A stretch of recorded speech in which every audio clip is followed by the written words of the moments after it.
মেহেদী হাসান মিরাজের ওপর গোস্বা করে ফায়দা নেই। তিনি তার প্রাথমিক কাজটা যথাযথভাবেই পালন করে গেছেন, কিন্তু প্রাথমিকের গণ্ডি পেরিয়ে যাওয়ার পর হোঁচট খেয়েছেন মিরাজ। তাতে করে তার খেলা পুরো ইনিংসটি মিথ্যে হয়ে যায় না। নতুন এক রোলে ইদানিং নিজেকে মানিয়ে নেওয়ার চেষ্টায় আছেন মেহেদী হাসান মিরাজ। ক্যারিবিয়ানদের বিপক্ষে ওয়ানডে সিরিজও ব্যতিক্রম ঘটেনি। ৪ নম্বরে নেমে ইনিংসের হাল ধরাই হচ্ছে মিরাজের বর্তমান দায়িত্ব। তাতে করে তিনি বল খরচ করবেন, ধীরস্থির ভঙ্গিমায় রান সংগ্রহ করবেন। ওয়ানডে ক্রিকেট বিবেচনায় সে দায়িত্ব মিরাজ বেশ ভালোভাবেই পালন করেছেন সেন্ট কিটসে। তিনি যখন ২২ গজে এসেছেন তখন স্রেফ অষ্টম ওভার চলমান। সেখান থেকে ইনিংস বড় করতেই হতো কাউকে না কাউকে।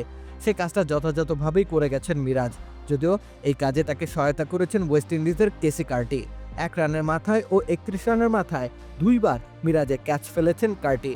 ২ দফা জীবন পেয়ে মিরাজ ছুটেছেন ব্যক্তিগত অর্ধশতকের দিকে।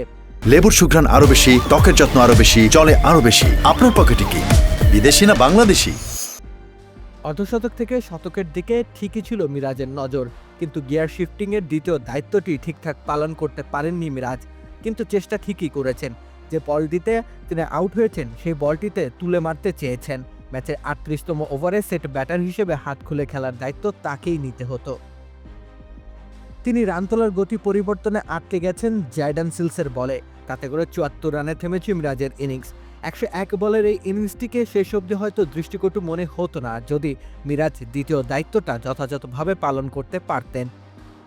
তবে এখনই নিরাশ হওয়ার কিছু নেই। মিরাজ ধীরে ধীরে নিজের সামর্থ্যের প্রমাণ রাখছেন সর্বত্র।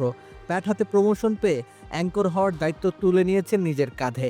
এখন সেই দায়িত্ব পালনে পটু হতে তাকে যে খানিকটা সময় দিতেই হবে। রাকিব হোসেন রুম্মান, খেলা ৭১।